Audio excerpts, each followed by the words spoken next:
Imagine this. You make a brilliant investment, and it turns into a $2 billion payday. It's the kind of deal legends are made of. But what happens when that incredible win lands you in a massive legal fight with one of the world's biggest economies? Well, that's exactly what happened here. And it's the story of how a home run investment turned into a billion-dollar tax nightmare. So let's start with the number at the center of it all. $2 billion. Let that sink in for a second. That's about how much the U.S. investment giant Tiger Global pocketed when it sold its shares in the Indian e-commerce powerhouse Flipkart. An absolutely massive win by any measure. So you gotta be asking yourself, how on earth does a deal this good get so messy? Well, to figure that out, we need to peel back the layers and see exactly how this whole thing was set up from the very beginning. Okay, let's get into the players and the plan. The best way to think about this is like a high-stakes financial board game with a clear strategy and, as we'll find out, some rules that suddenly changed. First up on our board, you've got Flipkart, the Indian e-commerce giant. Think of it as the Amazon of India. Then there's Tiger Global, the incredibly savvy U.S. investor that got in early. And finally, you've got Walmart, the American retail titan who swooped in to buy the prize. Now here's where things get really interesting. Tiger Global didn't just write a check directly from the U.S. to Flipkart in India. No, the money took a much more scenic route. It flowed from the U.S. through a couple of holding companies in Mauritius, then into a company in Singapore, and then finally landed in Flipkart, India. It seems complicated, but there was a very, very profitable reason for it. And the reason for that whole complicated setup? It all comes down to something called a DTAA, or a Double Taxation Avoidance Agreement. Back then, the treaty between India and Mauritius was basically a golden ticket for investors. It meant your profits from selling shares in an Indian company would get taxed in Mauritius, where the tax rate was pretty much zero. So this wasn't random. It was a smart and pretty common way to maximize your return. But, you know, in any high-stakes game, the other side gets a move too. India's tax authorities took a hard look at this deal and decided it was time to play a powerful new card they've been holding. And that card was called GAAR. You can think of it as India's tax cheat detector. It's a really powerful rule that lets the government look past the fancy legal paperwork of a deal. If they think the main purpose of a complex structure is just to avoid paying taxes, they can just ignore the structure and tax you anyway. So this is where the two sides really dug in their heels. Tiger Global's position was, hey, we played by the rules. We're Mauritius residents. The treaty protects us, and we've got the tax certificate to prove it.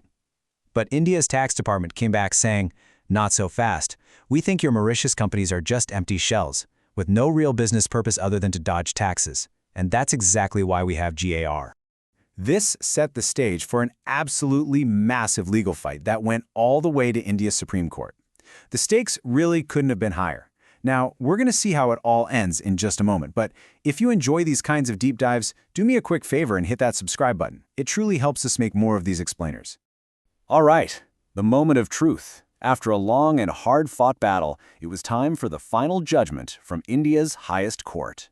And the verdict? Well, it was a knockout punch. The court called Tiger Global set up an impermissible tax avoidance arrangement, a huge, decisive win for India's tax department.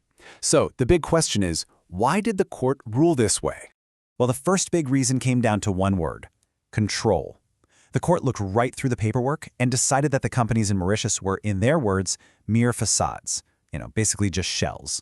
They had no real employees, no real offices, and no one there making any actual decisions.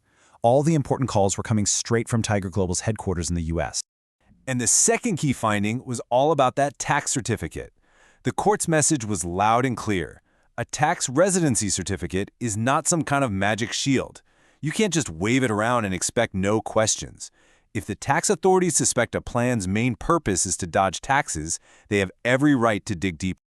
So we know how this one case ended, but the story doesn't stop there. The ripple effects from this single decision are massive, and it's really important to understand why this matters to everyone, not just the players involved. You can bet this ruling sends shockwaves across the investment world. For foreign investors, that old playbook of treaty shopping, funneling money through low-tax countries is now under a huge microscope, not just in India, but everywhere. For India's tax system, this was a landmark victory. And for global startups, it's a big wake-up call to rethink how they structure their international investments from day one. Now, this is our humble effort to decode complicated subjects just like this one.